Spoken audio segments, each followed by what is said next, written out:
Last Handful of Clover, a novel by Wess Mongo Jolley, read by the author.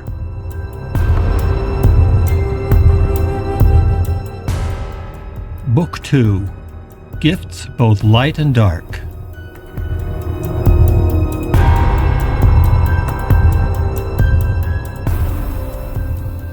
Chapter 50, The Edge of the Volcano.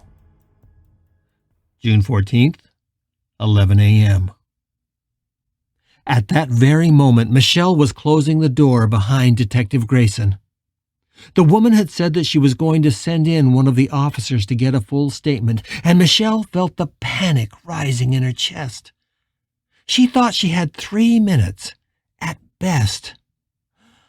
The clothes, she thought in a panic.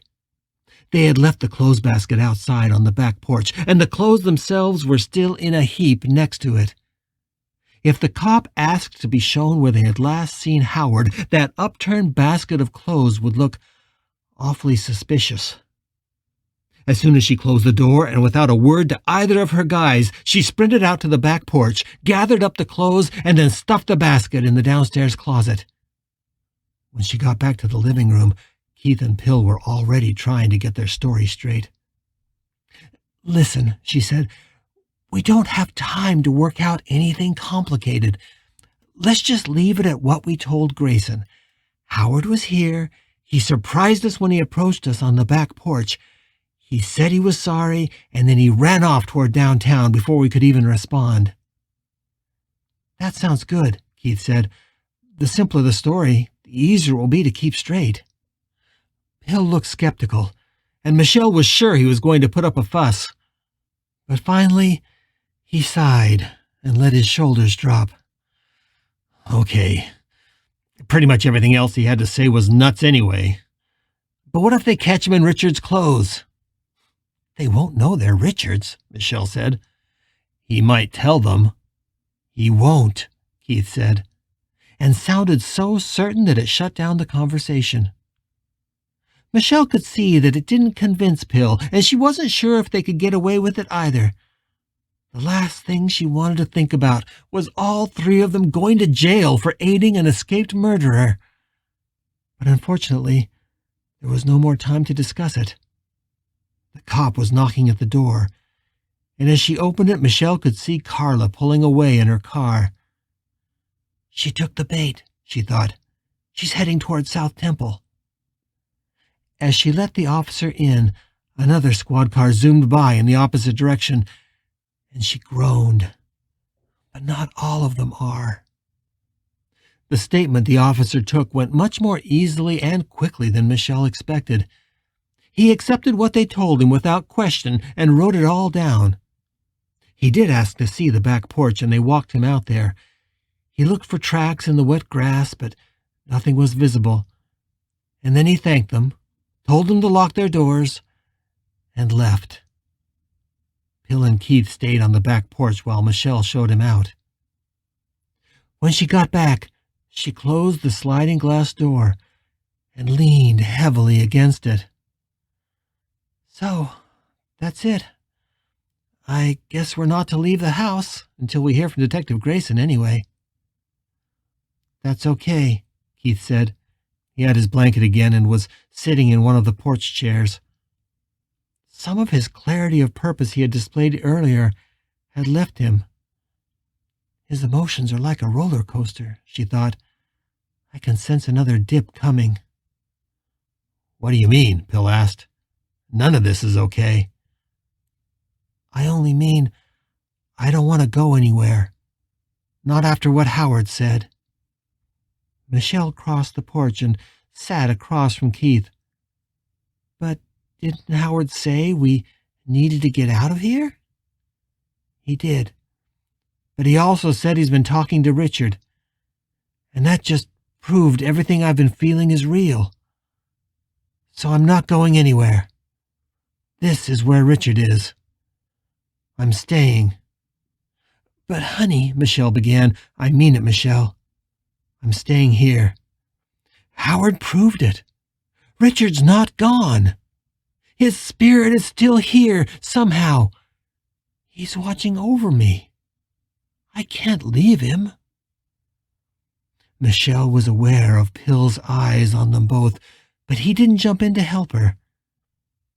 P, you have to know how that sounds. I do, and I don't care. She reached across for Keith's hand, but he didn't take it. That alone was a gesture so unlike him that it took her a moment to register it. Instead, he just leaned back in his chair and pulled the blanket closer around him. Howard also said that Richard wanted us to leave, Michelle said softly. I know. Keith's voice was flat and unresponsive. And that's the part of what he said that I believe, Michelle said. What? Pill asked, coming around to Keith's chair. He sat down next to Keith, and she looked at the two of them like funhouse reflections of each other. Michelle, you can't be serious. I'm totally serious, she replied. That part of what he said rang completely true to me. Can't you sense it? She looked back and forth between the two men. It feels like we're on the edge of a volcano that's about to erupt. I'm terrified, and I don't know why. And I've been terrified for several days. Something horrible is going to happen in this city. It's already happening. We need to get out while we still can. I'm not leaving Richard, Keith said. But he didn't sound like the confident man he had been before the detective arrived. He sounded defiant, but with little strength to stand behind that defiance. Michelle wanted to reach out to him, to touch him, take his hand, anything to create some physical contact between them. But something in Keith's face kept her away. Keith, it's like Howard said. Getting out of here is what Richard would want us to do. But Detective Grayson specifically told us to stay put, Bill said. And there's a cop outside now watching the house. So it doesn't really matter. We're not going to get out of this house now. There's no way we could pack the car and hightail it out of town, not with them watching. We're not under arrest, Michelle said, sounding more certain than she felt.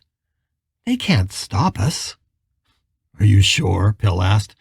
They probably think of us as accessories to Gunderson's escape. At the very least. Maybe even to murder. It doesn't matter, Keith barked. I said I'm not leaving. I don't care if we'll be safer somewhere else. This is my home. My home with Richard. If he's anywhere, it's here. Leaving would mean leaving him behind. He is here. And as long as he is, I'm not going anywhere. He's definitely breaking down, Michelle thought. Come on, P.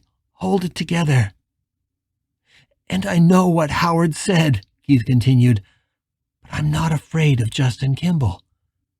I think that's why I've been sensing Richard.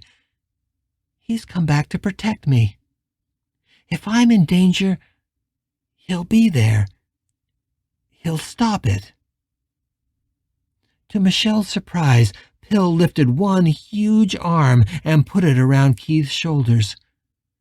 The gesture was incredibly tender, and it made her think of the way a child would pick up a butterfly or a hummingbird.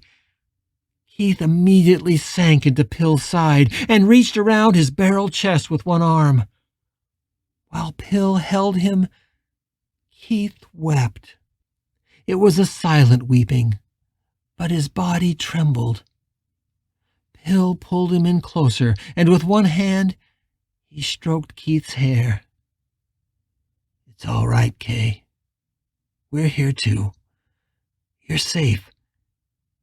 If you want to stay, we stay. He continued to murmur reassurances to Keith while Michelle looked at the pair, her eyes wide and moist. The affection between the two men suddenly seemed so natural, so easy. She had never seen Pill respond this way to Keith, but she had always known how much he cared for their friend. It made her warm to see it expressed, even though it left her with the ache of being the one on the outside, looking in. I've always known that Keith was in love with Pill, but now I wonder if maybe Pill's feelings for Keith are more complex than he's told me. Maybe more complex than even he realizes. Pill looked up from Keith and caught Michelle's gaze. She couldn't quite categorize the look her husband was giving her. On the one hand, it was full of confusion, but it also seemed as if he was pleading for help. I don't have any idea where this is leading us, Michelle thought, and I'm afraid to find out.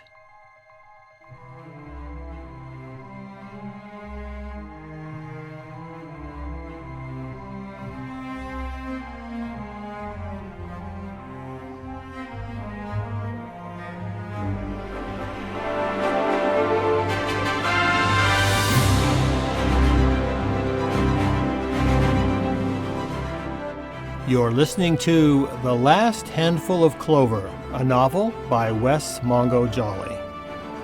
If you're enjoying this audiobook, please consider supporting the author on Patreon. That's patreon.com/Wess Mongo Jolley. And for more information, check out the author's website at wessmongojolly.com. That's WESSMONGOJOLLEY.com. Thanks for listening and stay tuned for more episodes.